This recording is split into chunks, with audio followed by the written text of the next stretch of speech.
The young woman Sophie is an apprentice alchemist who wants to learn all that she can about her wondrous craft. As fortune would have it, one day she uncovers a mysterious talking book filled with knowledge that promises to teach her all the secrets of alchemy. Will these new skills bring Sophie closer to achieving her dreams? Or will ancient secrets reawaken forgotten grudges and thrust her into danger?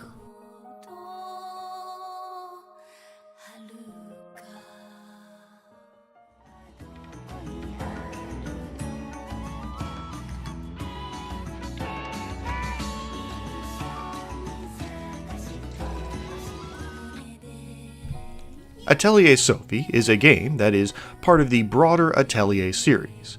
And like other entries in the series, it is a JRPG with an equal emphasis on both crafting and exploration.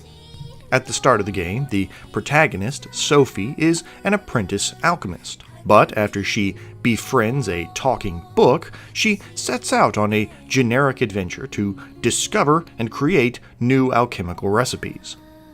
The gameplay is traditional JRPG format. The overworld is divided into various areas such as mountains and forests, and you can visit any of these areas in order to gather materials such as plants or minerals. While exploring, you'll also get into combat with wandering monsters. Battles are turn-based, and during fights you'll be able to select from attacks, special abilities, or items, with quicker attacks being executed first in the turn order.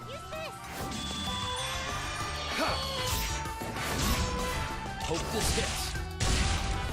I'll press the attack. Defeating monsters will grant you experience as well as specific materials such as bones and feathers. Eventually, when your characters have enough experience, they'll level up. Once you feel that you've acquired enough materials, you can return to town.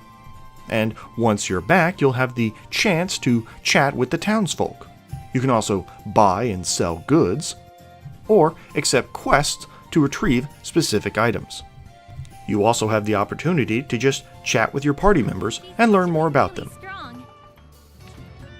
I see. Then you should be safe. Very well, please be careful. Eventually, though, you'll want to head back to your atelier so you can do some crafting in your alchemy cauldron. The crafting system is fairly straightforward, with you selecting the ingredients that will go into each recipe, with better and rarer ingredients giving you a better quality of item as the result. Stronger items will have to be made using weaker items, so in order to get the best armor, weapons, or medicine in the game, you'll have to go through several steps of refinement. Now, Atelier Sophie has some distinctions compared to previous games in the series. For starters, the most obvious is that the alchemy system has been changed yet again. This time around, the game has a Tetris-like system, where each ingredient you select has a shape that you then place into a grid that represents the cauldron. Placing more shapes into the grid increases the quality of the item. In addition, you'll also have the ability to upgrade or unlock new cauldrons over the course of the game, which will give you abilities such as being able to rotate the shapes of your ingredients and maximize the space you use on the available grid. In addition to alchemy, the game also includes a new item system, where this time around, anyone and everyone can use the items that you've crafted in your workshop.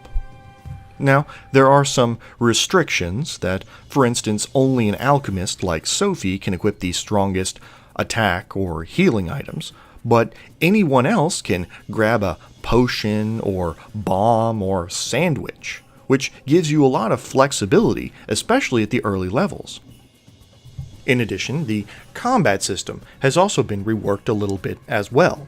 This time around, in addition to selecting your attacks or magical spells, you also select what stance your character will take, either attack or defense. Characters in attack stance will be able to perform combo attacks, and characters in defense stance will be able to perform combo guards, where they take damage in place of an ally. Performing either action increases your power gauge, which will eventually allow you to perform super attacks.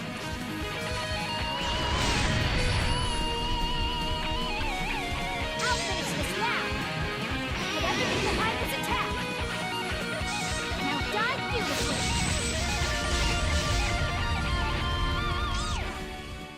Now, as for positives, Atelier Sophie manages to meet or exceed the previous games in almost every area. Item crafting is just as complex and involving as it ever was, and mastering this new system leads to great rewards. The game also has a lot of good adventure elements. There are a lot of fun characters and locations, there are dozens of side quests, and hours of cutscenes and character stories for you to unlock. Unfortunately, the game kinda lags behind a little on combat. Enemy variety is limited, and there are a lot of palette swaps even among bosses. Difficulty is also really spiky, with late game enemies simply getting multiple turns at the same time in order to compensate for challenge. Also, the new combo system is slightly unreliable, as it only activates based on how full your power meter is and what stance your characters are in. And because it has to fill to 300% before you can even activate your super attack, chances are good you'll never even see one of these outside of an in-game boss battle. Ineffective. I can't stop now. Still, minor combat grievances aside, Atelier Sophie delivers in all the ways that matter. I would give it 3 out of 4 stars. If you're a fan of the Atelier series, or just of JRPGs that have a strong crafting system, then I would definitely recommend it. Alright, thanks for listening. I'm heading back to the workshop, so I'll see you later. That book is floating and talking?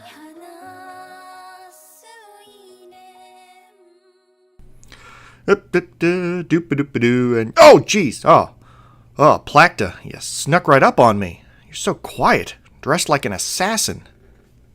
Do you maybe have anything else you could wear? Because you're kind of creeping me out here.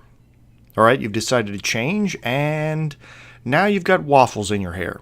Okay, yeah. Let's go back to the murder costume. I feel more comfortable with that one.